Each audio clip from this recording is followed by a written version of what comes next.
कृष्ण कह रहे हैं जब जब धर्म की हानि होती है, अधर्म का बोलबाला चढ़ता है, तब तब वो प्रकट होते हैं धर्म की रक्षा के लिए। तो अनुराग ने कहा वो धर्म ही क्या जिसकी हानि हो जाए। धर्म की हानि निस्संदेह हो सकती है।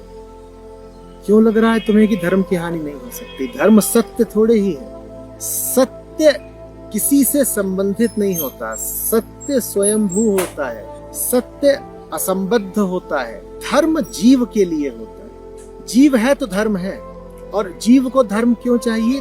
ताकि जीव सत्य तक पहुंच सके। सत्य आखिरी मंजिल है, धर्म राह है। वो जो आखिरी मंजिल है वो किसी और लोक की है, अलौकिक है, किन्हीं आसमानों में है, अविरल है, अनंत है, अखंड है, अमर है। उसकी कोई हानि नहीं हो सकती, वो अवध्य है। लेकिन जीव को जिस मार्ग से सत्य तक जाना है, उस मार्ग की तो हानि हो सकती है। जब तुम अधर्म की राह चलोगे तो जीवन कैसा हो जाएगा तुम्हारा? दुख, दारिद्र्य, कष्ट, तमाम तरह के रोग, संकीर्णताएं, क्षुद्रताएं, बेचैनियां। जब अधर्म इतना बढ़ जाता है तो उसी अनुपात में फिर जीव की बेचैनी बढ़ जाती है।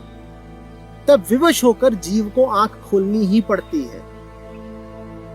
तब विवश होकर के सपना अपना तोड़ना ही पड़ता है, बिस्तर छोड़ना ही पड़ता है। तब विवश होकर के मानना ही पड़ता है कि जैसा हम जी रहे हैं और जिस राह हम चल रहे हैं वो राह गलत है।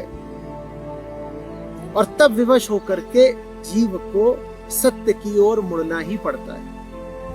जीव के सत्य की ओर मुड़ने को ही कृष्ण स्वयं के सृजन का नाम दे रहे हैं। रोशनी के इस प्रादुर्भाव को ही सत्य का अवतरण कहते हैं। कृष्ण आवश्यक नहीं है कि तुमसे बाहर कोई चलते फिरते जीते जागते मनुष्य हो। तुम्हारी आंख के खुलने का नाम ही कृष्णत्व है। कृष्ण तुम्हारी आंख से हटकर कुछ और नहीं है।